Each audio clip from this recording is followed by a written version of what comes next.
मैं सोनालिका कुशवाहा मुंशी प्रेमचंद जी की लिखित पुस्तक मानसरोवर भाग 1 की कहानी बेटों वाली विधवा का वाचन प्रस्तुत करती हूँ। पंडित अयोध्यानाथ का देहांत हुआ तो सबने कहा, ईश्वर आदमी को ऐसी ही मौत दे। 4 जवान बेटे थे, एक लड़की। 3 लड़कों के विवाह हो चुके थे, केवल एक लड़का और एक लड़की कुंवारे बचे थे। संपत्ति भी काफी छोड़ी, एक पक्का मकान, 2 बगीचे, कई हजार के गहने और 20,000 नगद। विधवा फूलमती को पति शोक तो हुआ और कई दिन तक वह बेहाल रही, लेकिन जवान बेटों को सामने देखकर उसे ढांढस हुआ। चारों लड़के एक से एक सुशील और बहुएं एक से एक बढ़कर आज्ञाकारिणी। जब वह रात को लेटती तो सभी बारी बारी से उसके पांव दबाती। वह स्नान करके उठती तो उसकी साड़ी छाँटती। सारा घर उसके इशारे पर चलता था। बड़ा लड़का कामता एक दफ्तर में 50 रुपए पर नौकर था।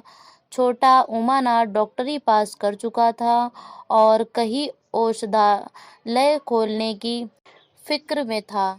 तीसरा दयानाथ बीए प्रथम में फेल हो गया था और पत्रिकाओं में लेख लिखकर कुछ न कुछ कमा लेता था। चौथा सीतानाथ चारों में सबसे कुशाग्र और होनहार था और अब की साल बीए की तैयारी में लगा हुआ था। किसी लड़के में वह दुर्व्यसन, वह छैलापन, वह लुटाऊपन न था जो माता पिता को जलाता और कुल मर्यादा को डुबाता। फूलमती घर की मालकिन थी।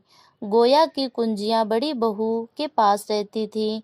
बुढ़िया में वह अधिकार प्रेम न था जो वृद्धजनों को कटु और कलहशील बना दिया करता है, किंतु उसकी इच्छा के बिना कोई बालक मिठाई तक न मंगा सकता था। संध्या हो गई थी। पंडित को मरे आज 12वां दिन था। कल 13ही है। ब्रह्मभोज होगा, बिरादरी के लोग निमंत्रित होंगे, उसी की तैयारियां हो रही थी। फूलमती अपनी कोठरी में बैठी देख रही थी कि पल्लेदार बोरे में आटा लाकर रख रहे थे। घी के टिन आ रहे हैं, शाक भाजी के टोकरे, शक्कर की बोरियां, दही के मटके चले आ रहे हैं। महापात्र के लिए दान की चीजें लाई गईं, बर्तन, कपड़े, पलंग, बिछापन, छाते, जूते, छड़ियां, लालटेन आदि। किंतु फूलमती को कोई चीज नहीं दिखाई गई। नियमानुसार ये सब सामान उसके पास आने चाहिए थे। वह प्रत्येक वस्तु को देखती, उसे पसंद करती, उसकी मात्रा में कमी बेशी का फैसला करती, तब इन चीजों को भंडारे में रखा जाता। क्यों उसे दिखाने और उसकी राय लेने की जरूरत नहीं समझी गई। अच्छा, वह आटा 3 बोरी क्यों आया? उसने तो 5 बोरे के लिए कहा था। घी भी 5 ही कनस्तर है, उसने तो 10 कनस्तर मंगवाए थे। इसी तरह शाक भाजी, शक्कर, दही, दूध आदि में भी कमी की गई होगी। किसने उसके हुक्म में हस्तक्षेप किया? जब उसने एक बात तय कर दी, तब किसी उसको घटाने बढ़ाने का अधिकार है? आज 40 वर्षों से घर के प्रत्येक मामले में फूलमती की बात सर्वमान्य थी। उसने 100 कहा तो 100 खर्च किए गए, एक कहा तो एक। किसी ने मीन मेक न की। यहाँ तक कि पंडित अयोध्यानाथ भी उसकी इच्छा के विरुद्ध न कहते थे। पर आज उसकी आंखों के सामने प्रत्यक्ष रूप से उसके हुक्म की उपेक्षा की जा रही है। इसे वह क्यों कर स्वीकार कर सकती? कुछ देर तक तो वह जब्त किए बैठी रही, पर अंत में न रहा गया। स्वायत्त शासन उसका स्वभाव हो गया था। वह क्रोध में भरी हुई आई और कामतानाथ से बोली, क्या आटा 3 बोरे ही लाए? मैंने तो 5 बोरे के लिए कहा था और घी भी 5 ही टिन मंगवाया है। तुम्हें याद है, मैंने 10 कनस्तर कहा था। किफायत को मैं बुरा नहीं समझती, लेकिन जिसने यह कुआं खोदा उसी की आत्मा पानी को तरसे, यह कितनी लज्जा की बात है। कामतानाथ ने क्षमा याचना न की, अपनी भूल स्वीकार न की, लज्जित भी नहीं हुआ। 1 मिनट तो विद्रोही भाव से खड़ा रहा, फिर बोला, हम लोग की सलाह 3 ही बोरे की हुई और 3 बोरों के लिए 5 दिन भी काफ़ी था। इसी हिसाब से और चीज़ें भी कम कर दी गई हैं। फूलमती उग्र होकर बोली, किसकी राय से आटा कम किया गया है? हम लोगों की राय से। तो मेरी राय कोई चीज़ नहीं है? है क्यों नहीं? लेकिन अपना हानि लाभ तो हम भी समझते हैं। फूलमती हक्की बक्की होकर उसका मुंह ताकने लगी। इस वाक्य का आशय उसकी समझ में न आया। अपना हानि लाभ? अपने घर में हानि लाभ की जिम्मेदार वह आप है।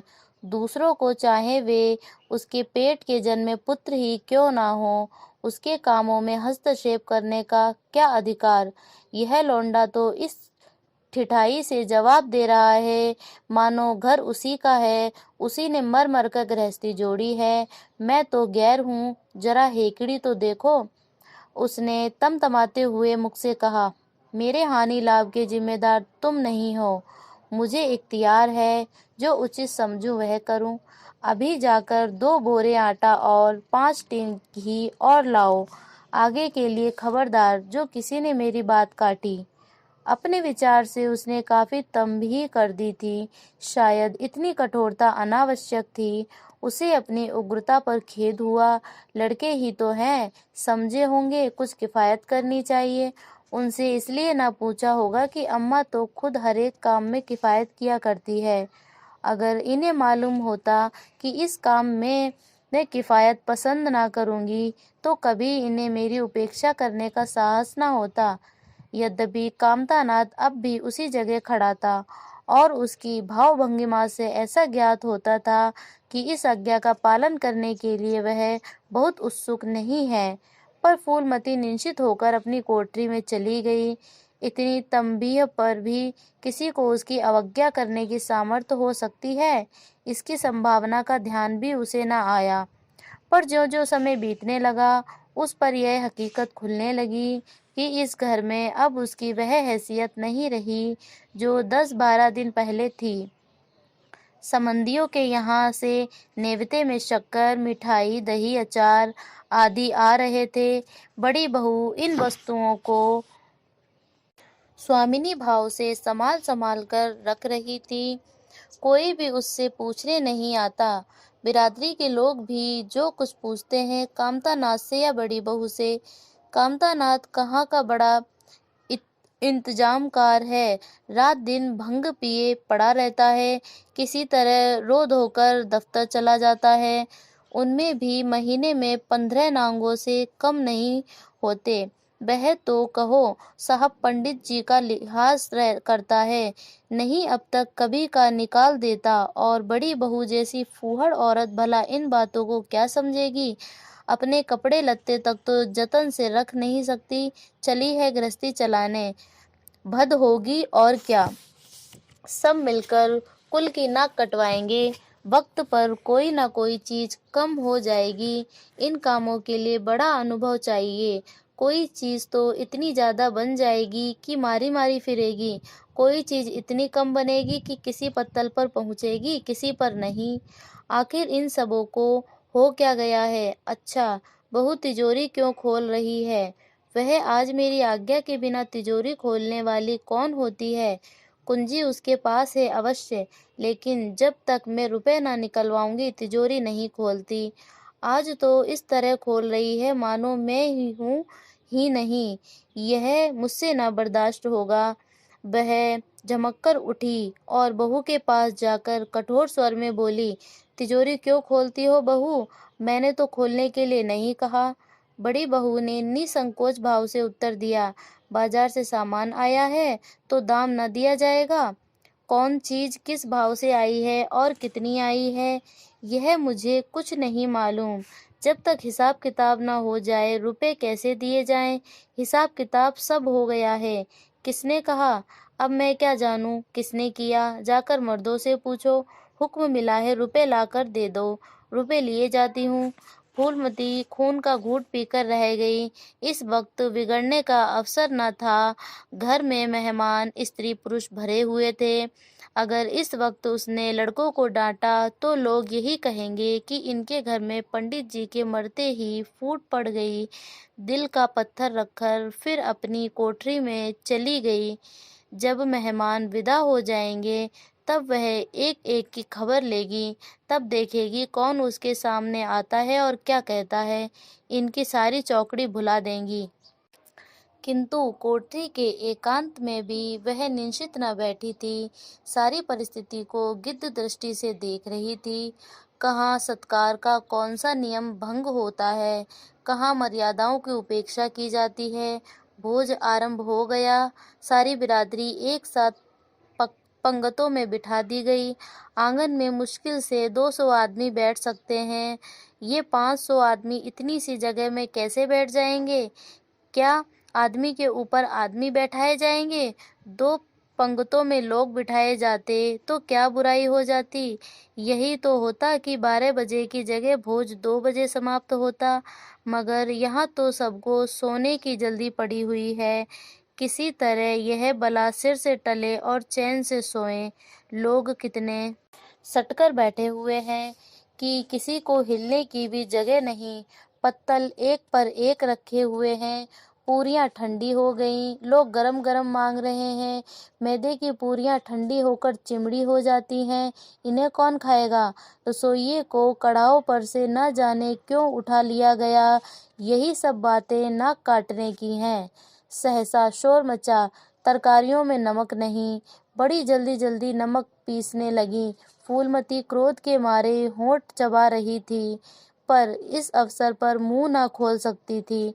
नमक पिसा और पत्तलों पर डाला गया। इतने में फिर शोर मचा। पानी गर्म है, ठंडा पानी लाओ। ठंडे पानी का कोई प्रबंध नहीं था। बर्फ भी ना मंगाई थी। आदमी बाजार दौड़ाया गया, मगर बाजार में इतनी रात गए बर्फ कहाँ, आदमी खाली हाथ लौट आया। मेहमानों को वही नल का पानी पीना पड़ा। फूलमती का बस चलता तो लड़कों का मुंह नोच लेती। ऐसी छीछा लेदर उसके घर में कभी न हुई थी। उस पर सब मालिक बनने के लिए मरते हैं। बर्फ जैसी जरूरी चीज मंगवाने की भी किसी को सुधि कहाँ से रहे। जब किसी को गप लड़ाने से फुर्सत मिले। मेहमान अपने दिल में क्या कहेंगे कि चले हैं बिरादरी को भोज देने और घर में बर्फ तक नहीं है। अच्छा, फिर यह हलचल क्यों मच गई? अरे, लोग पंगत से उठे जा रहे हैं, क्या मामला है? फूलमती उदासीन न रह सकी। कोठरी से निकलकर बरामदे में आई और कामतानाथ से पूछा, क्या बात हो गई लल्ला? लोग उठे क्यों जा रहे हैं? कामता ने कोई जवाब न दिया, वहां से खिसक गया। फूलमती झुंझलाकर रह गई। सहसा कहारिन मिल गई। फूलमती ने उससे भी वही प्रश्न किया। मालूम हुआ किसी के शोरबे में मरी हुई चुईया निकल आई। फूलमती चित्रलिखित सी वहीं खड़ी रह गई। भीतर ऐसा उबाल उठा कि दीवार से सिर टकरा ले। अब आगे भोज का प्रबंध करने चले थे। इस फूहड़पन की कोई हद है? कितने आदमियों का धर्म सत्यानाश हो गया। फिर पंगत क्यों ना उठ जाए? आंखों से देखकर अपना धर्म कौन गवाएगा? आह, सारा किया धरा मिट्टी में मिल गया। सैकड़ों रुपए पर पानी फिर गया। बदनामी हुई वह अलग। मेहमान उठ चुके थे। पत्तलों पर खाना ज्यों का त्यों पड़ा था। चारों लड़के आंगन में लज्जित से खड़े थे। एक दूसरे को इल्जाम दे रहा था। बड़ी बहू अपनी देवरानियों पर बिगड़ रही थी। देवरानियां सारा दोष कुमुद के सिर डालती थी। कुमुद खड़ी रो रही थी। उसी वक्त फूलमती झल्लाई हुई आकर बोली, मुंह पे कालिक लगी कि नहीं, या अभी कुछ कसर बाकी है? डूब मरो सबके सब जाकर चुल्लू भर पानी में। शहर में कहीं मुंह दिखाने लायक भी नहीं रहे। किसी लड़के ने जवाब न दिया। फूलमती और भी प्रचंड होकर बोली, तुम लोगों को क्या, किसी को शर्म हया तो है नहीं? आत्मा तो उनकी रो पड़ी है जिन्होंने अपनी जिंदगी घर की मर्जाद बनाने में खत्म कर दी। उनकी पवित्र आत्मा को तुमने क्यों कलंकित किया? सारे में थू थू हो रही है। अब कोई तुम्हारे द्वार पर पेशाब करने तो आएगा नहीं। कामतानाथ कुछ देर तो चुपचाप खड़ा सुनता रहा, आखिर झुंझलाकर बोला, अच्छा अब चुप रहो अम्मा। भूल गई, हम मानते हैं बड़ी भयंकर भूल हुई, लेकिन क्या अब उसके लिए घर के प्राणियों को हलाल कर डालोगी? सभी से भूलें होती हैं, आदमी पछताकर रह जाता है, किसी की जान तो नहीं मारी जाती। बड़ी बहू ने अपनी सफाई दी, हम क्या जानते थे कि बीवी से इतना सा काम भी ना होगा। इन्हें चाहिए था कि देखकर तरकारी कढ़ाओ में डालती, टोकरी उठाकर कढ़ाओ में डाल दी, इसमें हमारा क्या दोष। कामतानाथ ने पत्नी को डांटा, इसमें न कुमुद का कसूर है, न तुम्हारा न मेरा, संयोग की बात है। बदनामी भाग में लिखी थी वह हुई। इतने बड़े भोज में एक एक मुट्ठी तरकारी कड़ाहों में नहीं डाली जाती, टोकरे के टोकरे उड़ेल दिए जाते हैं। कभी कभी ऐसी दुर्घटना हो ही जाती है, पर इसमें कैसी जग हंसाई और कैसी नाक कटाई।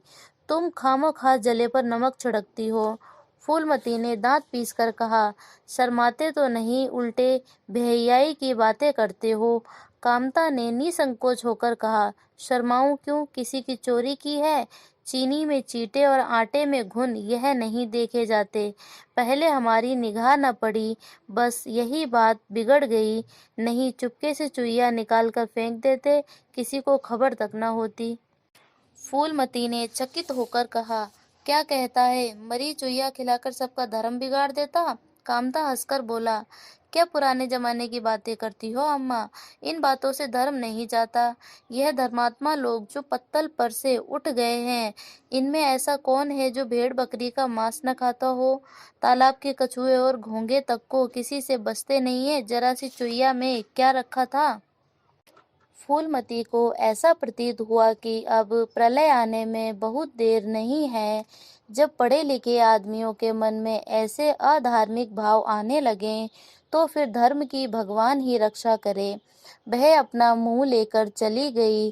2 महीने गुजर गए हैं, रात का समय है। चारों भाई दिन के काम से छुट्टी पाकर कमरे में बैठ गपशप कर रहे हैं। बड़ी बहू भी षड्यंत्र में शरीक है। कुमुद के विवाह का प्रश्न छिड़ा हुआ है। कामतानाथ ने मसनद पर टेक लगाते हुए कहा, दादा की बात दादा के साथ गई। मुरारी पंडित विद्वान भी हैं और कुलीन भी होंगे, लेकिन जो आदमी अपनी विद्या को और कुलहंता को रुपए पर बेचे, वह नीच है। ऐसे नीच आदमी के लड़के से हम कुमुद का विवाह सैंत में भी न करेंगे। 5,000 दहेज तो दूर की बात है, उसे बताओ धता और किसी दूसरे वर की तलाश करो। हमारे पास कुल 20,000 ही तो हैं। एक एक हिस्से में 5-5 हजार आते हैं। 5,000 दहेज में दे दे तो और 5,000 नेग न्यौछावर बाजे गाजे में उड़ा दें, तो फिर हमारी तो बधिया ही बैठ जाएगी।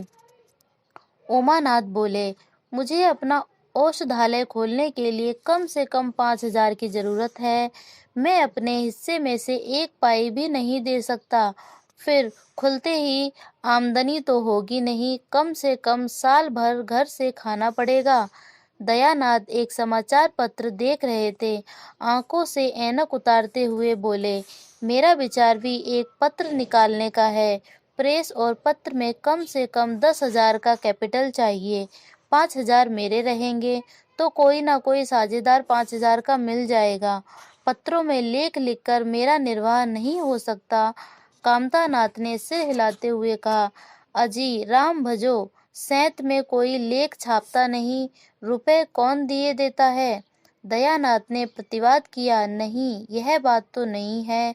मैं तो कहीं भी बिना पेशगी पुरस्कार लिए नहीं लिखता।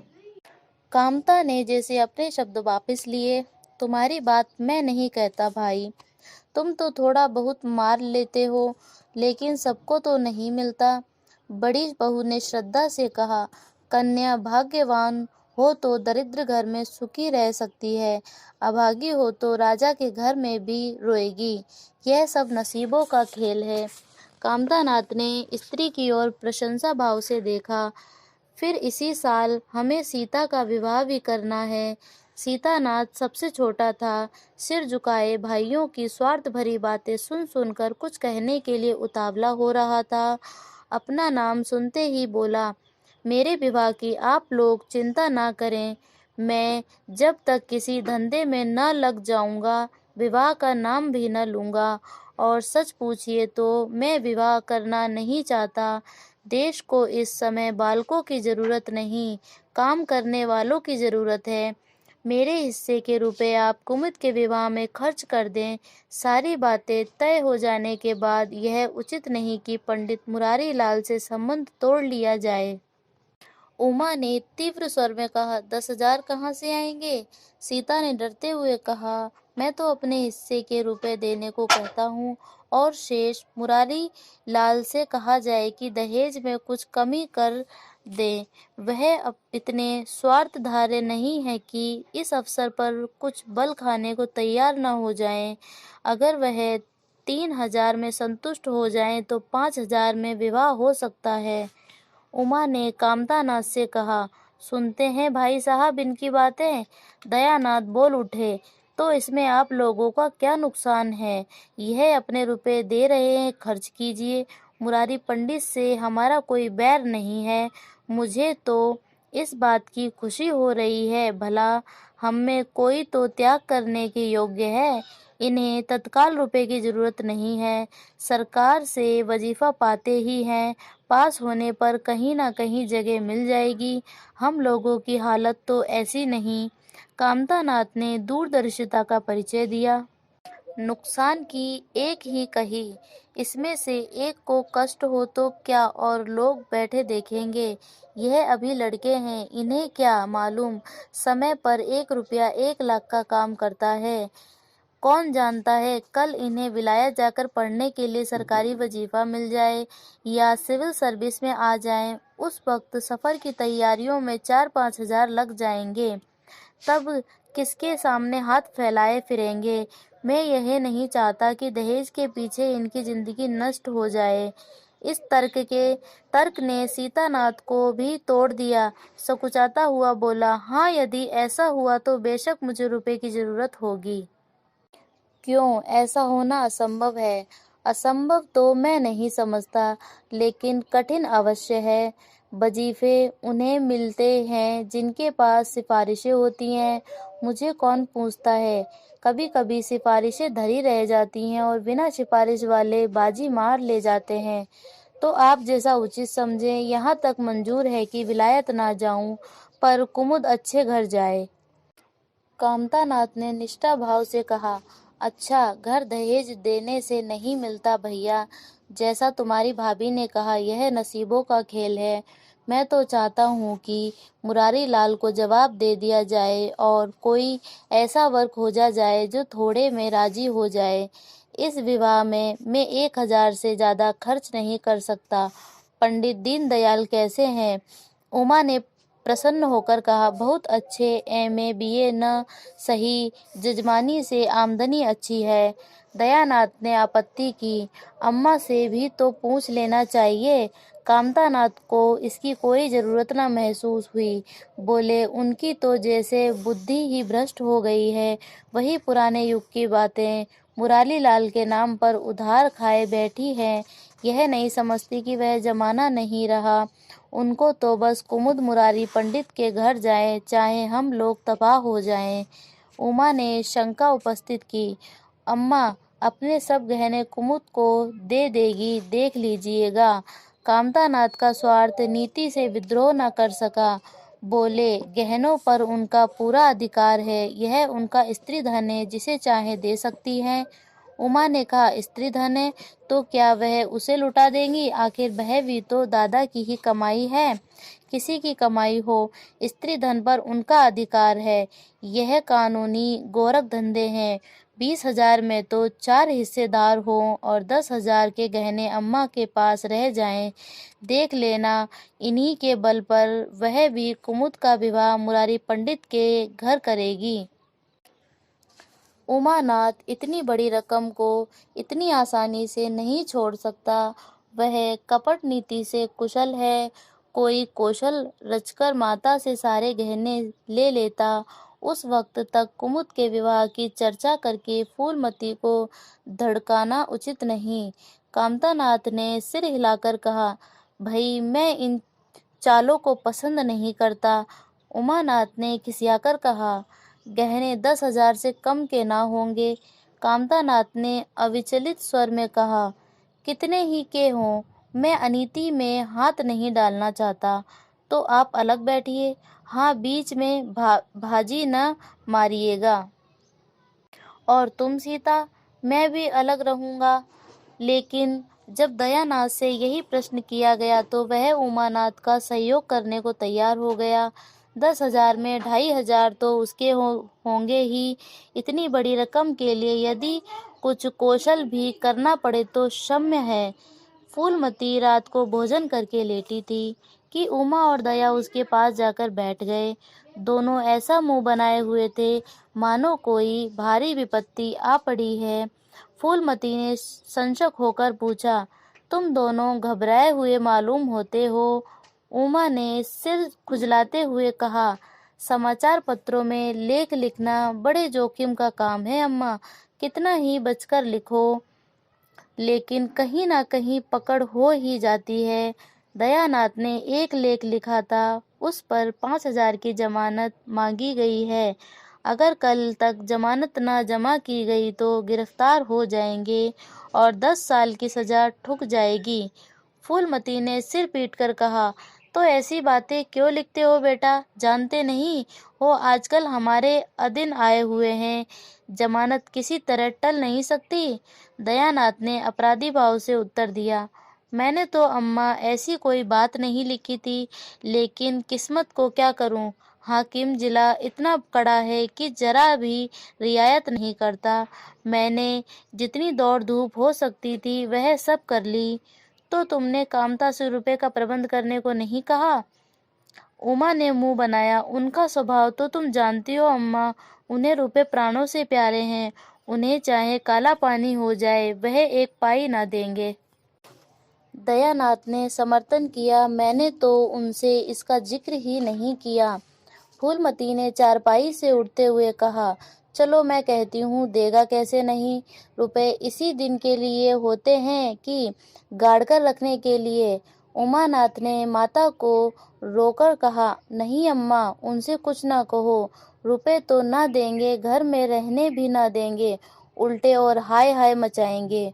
उनको अपनी नौकरी की खैरियत मनाती है, इन्हें घर में रहने न देंगे, अफसरों में जाकर खबर दे देंगे तो आश्चर्य नहीं। फूलमती ने लाचार होकर कहा, तो फिर जमानत का क्या प्रबंध करोगे? मेरे पास तो कुछ नहीं है। हाँ मेरे गहने हैं, इन्हें ले जाओ, कहीं गिरवी रखकर जमानत दे दो, और आज से कान पकड़ो कि किसी पत्र में एक शब्द भी ना लिखोगे। दयानाथ ने कानों पर हाथ रखकर बोला, यह तो नहीं हो सकता अम्मा कि तुम्हारे जेवर लेकर मैं अपनी जान बचाऊं। 10-5 साल की कैद ही तो होगी, झेल लूंगा। यहीं बैठा बैठा क्या कर रहा हूँ।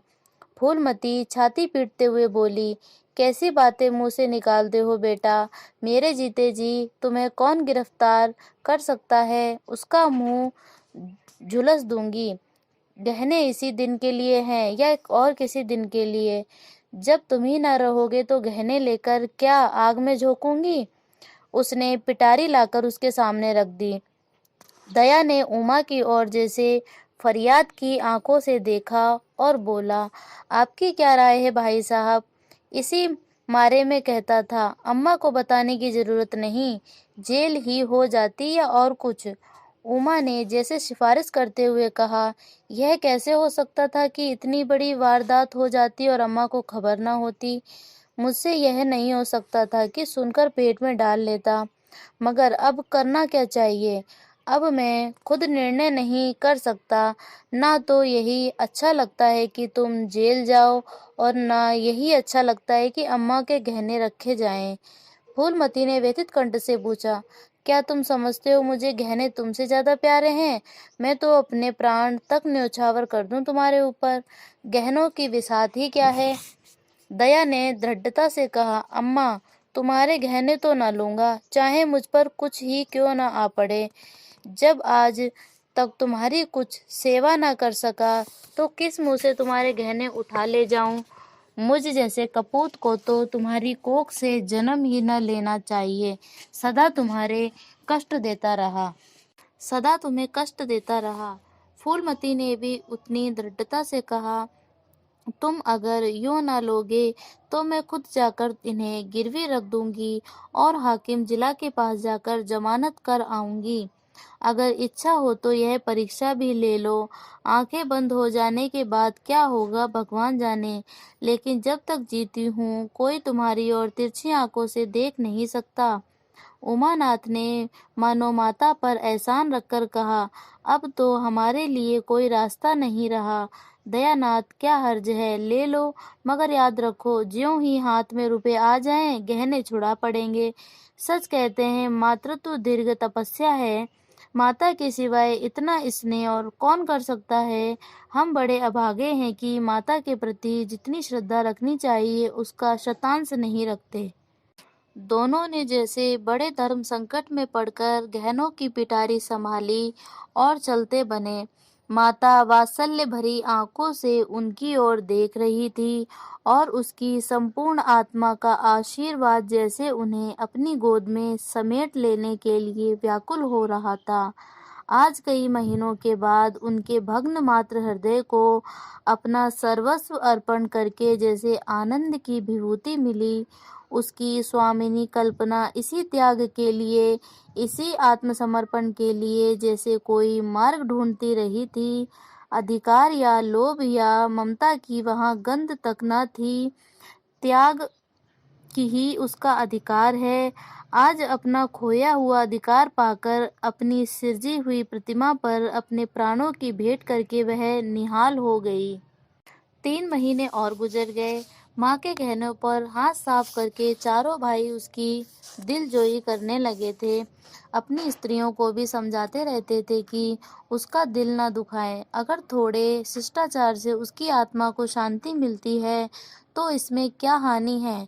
चारों करते अपने मन की, पर माता से सलाह ले लेते या ऐसा जाल फैलाते कि वह सरला उनकी बातों में आ जाती और हर एक काम में सहमत हो जाती। बाघ का बेचना उसे बहुत बुरा लगता था, लेकिन चारों ने ऐसी माया रची कि वह उसे बेचने पर राजी हो गई। किंतु कुमुद के विवाह के विषय में मतैक्य न हो सका। माँ पंडित मुरारीलाल पर जमी हुई थी, लड़के दीनदयाल पर अड़े हुए थे। एक दिन आपस में कलह हो गई।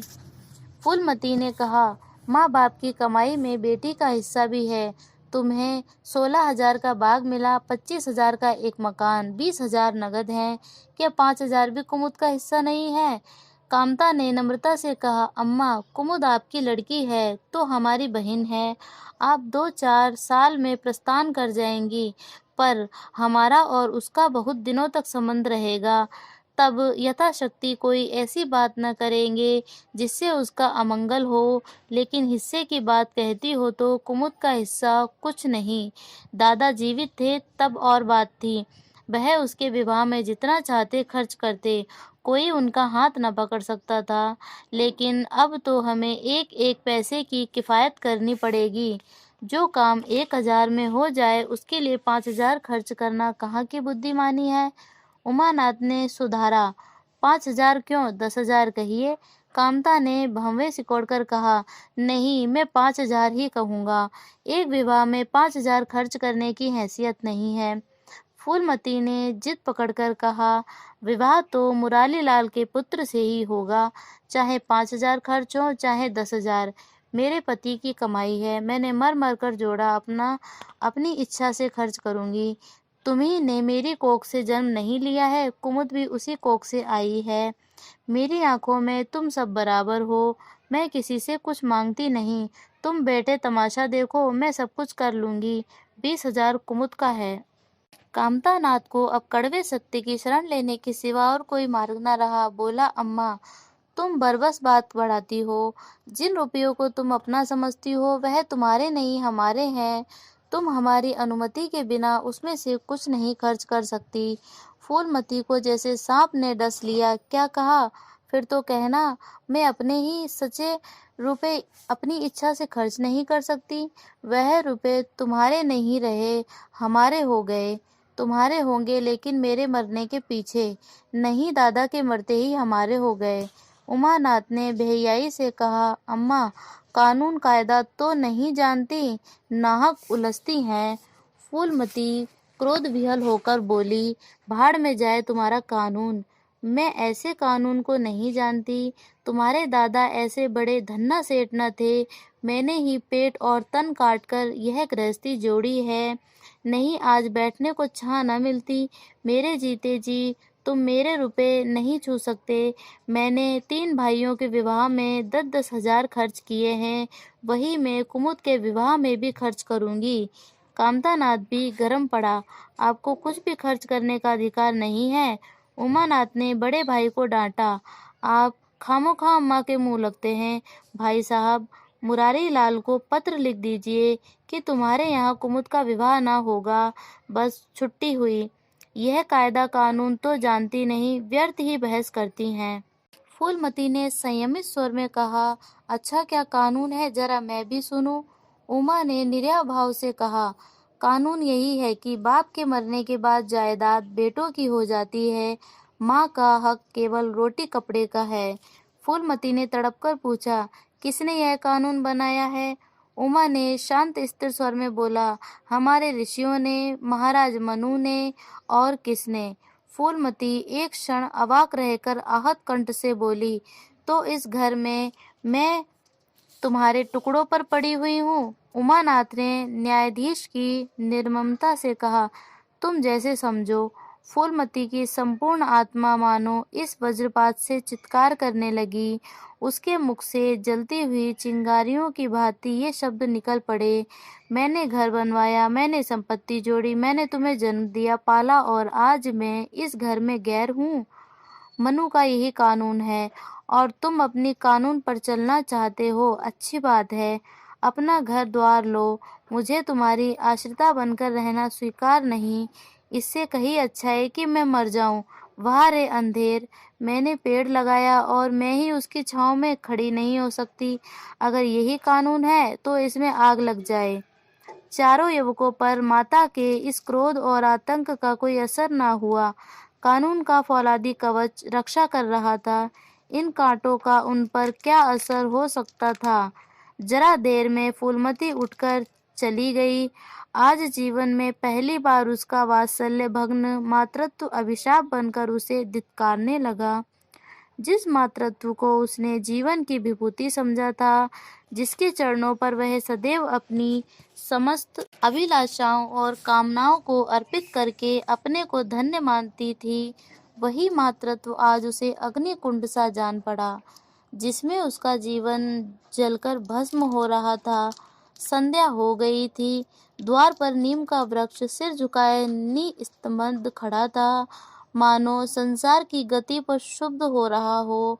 अस्तांचल की ओर प्रकाश और जीवन का देवता फूलमती के मातृत्व की ही भांति अपनी चिता में जल रहा था।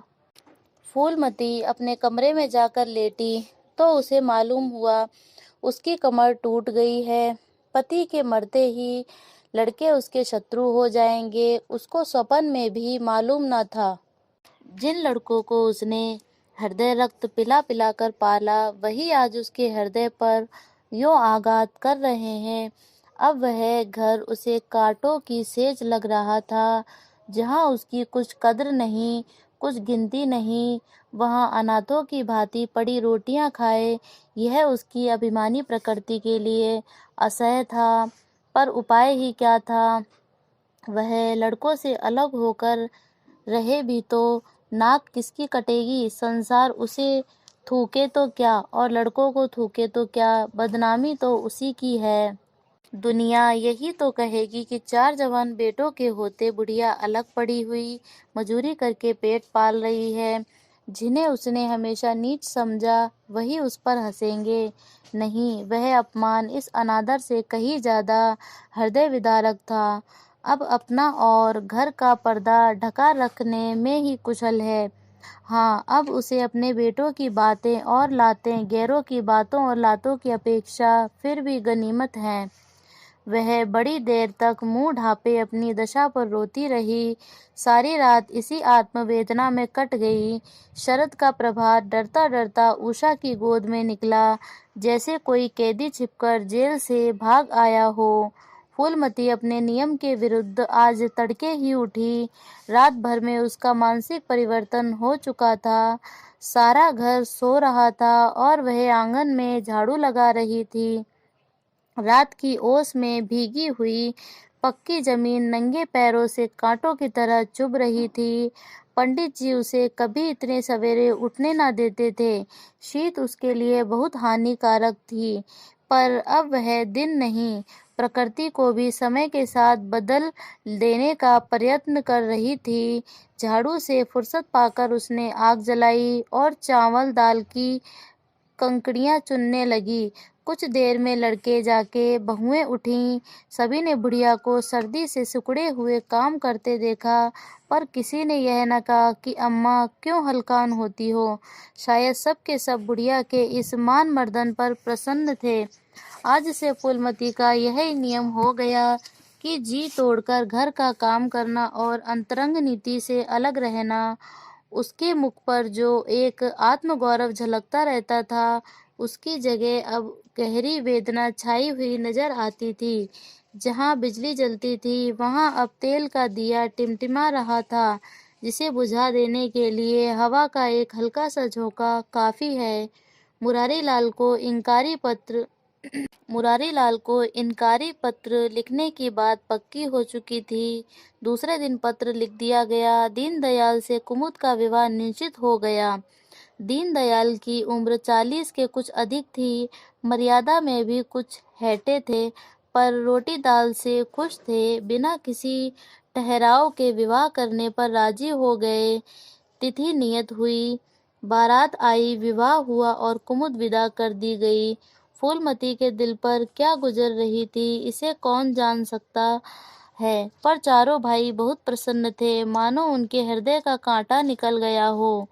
ऊंचे कुल की कन्या मुंह कैसे खोलती। हरी इच्छा, बेकसों का अंतिम अवलंब। घरवालों ने जिससे विवाह कर दिया, उसमें हजार ऐब हों तो भी उसका उपास्य उसका स्वामी है। प्रतिरोध उसकी कल्पना से परे था। फूलमती ने किसी काम में दखल न दिया। कुमुद को क्या दिया गया, मेहमानों का कैसा सत्कार किया गया, किसके यहाँ से नेवते में क्या आया, किसी बात से भी उसे सरोकार न था। उससे कोई सलाह भी ली गई तो यही कहा, बेटा तुम लोग जो करते हो अच्छा ही करते हो, मुझसे क्या पूछते हो। जब कुमुद के लिए द्वार पर डोली आ गई और कुमुद माँ के गले लिपट कर रोने लगी, तो वह बेटी को अपनी कोठरी में ले गई और जो कुछ 150 रुपए और 2-4 मामूली गहने उसके पास बच रहे थे, बेटी के आंचल में डालकर बोली, बेटी मेरी तो मन की मन में रह गई। नहीं, क्या आज तुम्हारा विवाह इस तरह होता, तुम इस तरह विदा की जाती। आज तक फूलमती ने अपने गहनों की बात किसी से न कही थी। लड़कों ने उसके साथ जो कपट व्यवहार किया था, इसे चाहे वह अब तक न समझी हो, लेकिन इतना जानती थी कि गहने फिर न मिलेंगे और मनोमालिन्य बढ़ने के सिवा कुछ हाथ न लगेगा। लेकिन इस अवसर पर उसे अपनी सफाई देने की जरूरत मालूम हुई। कुमुद यह भाव मन में लेकर जाए कि अम्मा ने अपने गहने बहुओं को लिए रख छोड़े, इसे वह किसी तरह न सह सकती थी, इसलिए वह अपनी कोठरी में ले गई थी। लेकिन कुमुद को पहले ही इस कौशल की टोह मिल चुकी थी। उसने गहने और रुपए आंचल से निकालकर माता के चरणों पर रख दिए और बोली, अम्मा मेरे लिए तुम्हारा आशीर्वाद ही लाखों रुपए के बराबर है। तुम उन चीजों को अपने पास रखो, न जाने अभी तुम्हें किन विपत्तियों का सामना करना पड़े। फूलमती कहना ही चाहती थी कि उमानाथ ने आकर कहा, क्या कर रही है कुमुद, चल जल्दी कर, साइड टली जाती है। वह लोग हाय हाय कर रहे हैं, फिर तो 2-4 महीने में आएगी ही, जो कुछ लेना देना हो ले लेना। फूलमती के घाव पर मानो नमक पड़ गया। बोली, मेरे पास अब क्या है भैया जो मैं इसे दूंगी। जाओ बेटी, भगवान तुम्हारा सुहाग अमर रखे। कुमुद विवाह हो गया। कुमुद विदा हो गई। फूलमती पछाड़ खाकर गिर पड़ी। जीवन की अंतिम लालसा नष्ट हो गई। 1 साल बीत गया। फूलमती का कमरा घर के सब कमरों में बड़ा और हवादार था। कई महीनों से उसने बड़ी बहू के लिए खाली कर दिया था और खुद एक छोटी सी कोठरी में रहने लगी थी, जैसे कोई भिखारिन हो। बेटों और बहुओं से अब उसे जरा भी स्नेह न था। अब वह घर की लौंडी थी। घर के किसी प्राणी, किसी वस्तु, किसी प्रसंग से उसे प्रयोजन न था। वह केवल इसलिए जीती थी कि मौत न आती थी। सुख या दुख का अब उसे लेश मात्र भी ज्ञान न था। उमानाथ का औषधालय खुला। मित्रों की दावत हुई। नाच तमाशा हुआ। दयानाथ का प्रेस खुला। फिर जलसा हुआ। सीतानाथ को वजीफा मिला और विलायत गया। फिर धूमधाम हुई, लेकिन फूलमती के मुख पर आनंद की छाया तक न आई। कामतानाथ टाइफाइड में महीने भर बीमार रहा और मरकर उठा। दयानाथ ने अब की अपने पत्र का प्रचार बढ़ाने के लिए प्रस्ताव में एक आपत्तिजनक लेख लिखा और 6 महीने की सजा पाई। उमानाथ ने एक फौजदारी के मामले में रिश्वत लेकर गलत रिपोर्ट लिखी और उनकी सनद छीन ली गई, पर फूलमती के चेहरे पर रंज की परछाई तक न पड़ी। उसके जीवन में अब कोई आशा, कोई दिलचस्पी, कोई चिंता न थी। बस पशुओं की तरह काम करना और खाना, यही उसकी जिंदगी के 2 काम थे। जानवर मारने से काम करता है पर खाता है मन से। फूलमती बेकहे काम करती थी पर खाती थी विष के कौर की तरह। महीनों सिर में तेल न पड़ता, महीनों कपड़े न धुलते, कुछ परवाह नहीं। वह चेतना शून्य हो गई थी। सावन की झड़ी लगी हुई थी। मलेरिया फैल रहा था। आकाश में मटियाले बादल थे। जमीन पर मटियाला पानी। आर्द्र वायु शीत, ज्वर और श्वास का वितरण करती फिरती थी। घर की मेहरी बीमार पड़ गई। फूलमती ने घर के सारे बर्तन मांजे, पानी में भीग भीग कर सारा काम किया। फिर आग जलाई और चूल्हे पर पतीलियां चढ़ा दी। लड़कों को समय पर भोजन तो मिलना ही चाहिए। सहसा उसे याद आया कि कामतानाथ नल का पानी नहीं पीते। उसी वर्षा में गंगा जल लाने चली। कामतानाथ ने पलंग पर लेटे लेटे कहा, रहने दो अम्मा, मैं पानी भर लाऊंगा। आज मेहरी खूब बैठी रही। फूलमती ने मटियाले आकाश की ओर देखकर कहा, तुम भीग जाओगे बेटा, सर्दी लग जाएगी। कामतानाथ बोले, तुम भी तो भीग रही हो, कहीं बीमार न पड़ जाओ। फूलमती निर्मम भाव से बोली, मैं बीमार न पड़ूंगी, मुझे भगवान ने अमर कर दिया है। उमानाथ भी वहीं बैठा था। उसके औषधालय में कुछ आमदनी न होती थी, इसीलिए बहुत चिंतित रहता था। भाई बावज की मुंह देखी करता रहता था। बोला, जाने भी दो भैया, बहुत दिन बहुओं पर राज कर चुकी है, उसका प्रायश्चित तो करने दो। गंगा बढ़ी हुई थी जैसे समुद्र हो। क्षितिज सामने के फूल से मिला हुआ था। किनारों के वृक्षों की केवल फुनगियां पानी के ऊपर रह गई थीं। घाट ऊपर तक पानी में डूब गए थे। फूलमती कलसा लिए नीचे उतरी। पानी भरा और ऊपर जा रही थी कि पांव फिसला, संभल न सकी, पानी में गिर पड़ी। पल भर हाथ पांव चलाए, फिर लहरें उसे नीचे खींच ले गईं। किनारे पर 2-4 पंडे चिल्लाए, अरे दौड़ो, बुढ़िया डूबी जाती है। 2-4 आदमी दौड़े भी, लेकिन फूलमती लहरों में समा गई थी। उन बल खाती हुई लहरों में, जिन्हें देखकर हृदय कांप उठता था। एक ने पूछा, यह बुढ़िया कौन थी? अरे वही पंडित अयोध्यानाथ की विधवा है। अयोध्यानाथ तो बड़े आदमी थे। हाँ थे तो, पर इसके भाग्य में ठोकर खाना लिखा था। उनके तो कई लड़के बड़े बड़े हैं और सब कमाते हैं। हाँ सब हैं भाई, मगर भाग्य भी तो कोई चीज है।